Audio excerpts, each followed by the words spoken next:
Campbell joining us, but that's probably not the case here this week, Colleen. Yeah, Miguel, we're getting back to our typical summertime pattern. We have a nice southwest flow in place for today and, well, the rest of today and tomorrow. And then as we move into Tuesday and the rest of the week, we have a Bermuda high that's setting up, and that will bring us back to that regular stormy season where we have those storms that basically start up in the afternoon and the evening hours. Let's look at today's almanac, recapping the day. 89 for that daytime high on average. We're around 91, so not that far off from average. And the morning low also pretty spot on here. We were at 78. Normally we're around 77. No records to be made. We do have a little trough that's draped across our area. That's producing just enough energy for a few showers that have managed to bubble up for today. Very isolated though. Most of these along the coast were in the morning, and then they kind of pushed their way off to our inland locations. We have a nice southwest flow, as I mentioned, and that will be in place for tomorrow too.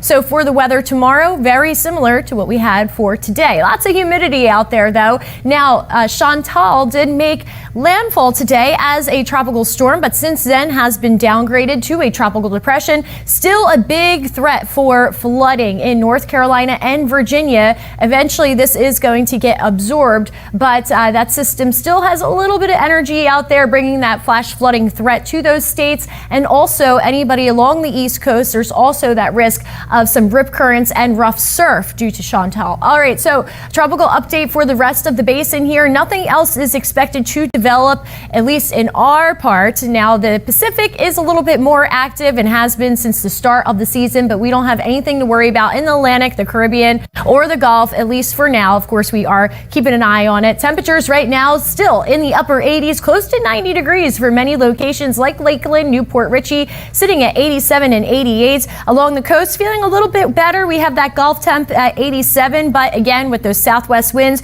you're getting a little bit of relief. 84 in Clearwater, and Sarasota sitting at 86, Port Manatee 85. As we look at our high-res model, we may squeeze out a quick little downpour tomorrow in the very early morning hours, basically after midnight. And then once again, as we get closer to just before sunrise, this is at 4 a.m. and we could have something pop around Manatee, Sarasota County, and southern Hillsborough or Pinellas County, especially close to the coast. And as we move into the afternoon, again, just like today, we will have those showers kind of drift their way inland. This is our other model that extends a little bit further out in time.